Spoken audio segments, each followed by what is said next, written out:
slave was he who had foully slandered my wife, the daughter of my uncle, and was certified that I had slain her wrong, fully.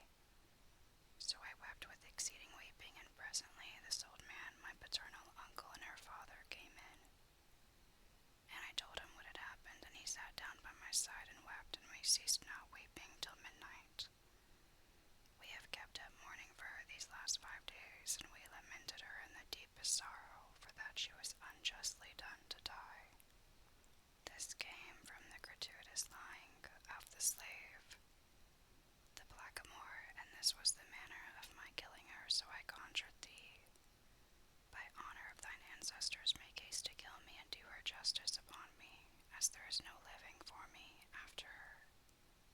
The Caliph marveled at his words and said, By Allah, the young man is excusable.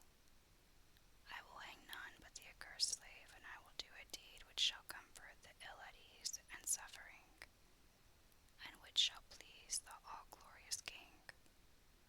And Shahrazad perceived the dawn of day, and ceased saying her permitted say. When it was the 20th night, she said, It hath reached me, O auspicious king, that the Caliph swore he would hang none but the slave, for the youth was excusable. Then he turned to Jafar and said to him, Bring before me this accursed slave, who was the sole cause of this calamity. And if thou bring him not before me within 3 days, thou shalt be slain in his stead. So Jafar fared forth weeping, and saying, Two deaths have already beset me, nor shall the crock come of save from every shock. In this matter craft and cunning are of no avail, but he who preserved my life the first time can preserve it a second time. By Allah, I will not leave my house during the 3 days of life which remain to me, and let the truth, whose perfection be praised, do on as he will. So he kept his house 3 days, and on the 4th day he summoned the Qazis and legal witnesses, and made his last will and testament, and took leave of his children weeping. Presently in came a messenger from the Caliph, and said to him, The commander of the faithful is in the most violent rage that can be, and he sendeth to seek thee, and he sweareth that the day shall certainly not pass without thy being hanged, unless the slave be forthcoming. When Jafar heard this, he wept, and his children and slaves and all who were in the house wept with them.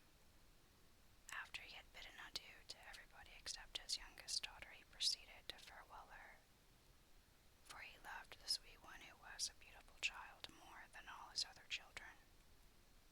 And he pressed her to his breast and kissed her, and wept bitterly at parting from her, when he felt something round inside the bosom of her dress, and asked her, O my little maid, what is in thy bosom pocket?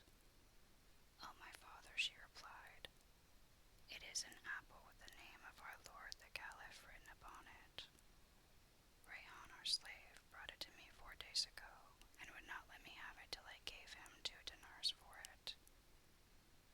When Jafar heard speak of the slave and the apple, he was glad, and put his hand into his child's pocket, and drew out the apple and knew it, and rejoiced, saying, Already dispeller of trouble. Then he bade them bring the slave, and said to him, Fie upon thee, Rayhan, whence hadst thou this apple? By Allah, O my master, he replied, Though a lie may get a man once off, yet may truth get him off, and will off again and again. I did not steal this apple from thy palace, nor from the gardens of the commander of the faithful. The fact is that 5 days ago, as I was walking along one of the alleys of the city, I saw some little ones at play, and this apple in the hand of one of them.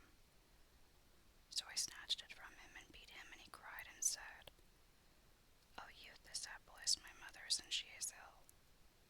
She told my father how she longed for an apple, so he traveled to Basra, and bought her 3 apples for 3 gold pieces, and I took one of them to play withal.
said, "Marvel not, O commander of the faithful, at this adventure, for it is not more wondrous than the history of the Wazir of Egypt and his brother."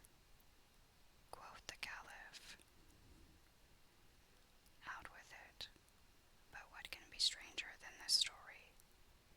And Jafar answered, "O commander of the faithful, I will not tell it thee save on condition that thou pardon my slave." And the Caliph rejoined, "If it be indeed more wondrous than that of the 3 apples, I grant thee his blood, and if not, I will surely slay thy slave." So Jafar began in these words: "The tale of Nur al-Din and his son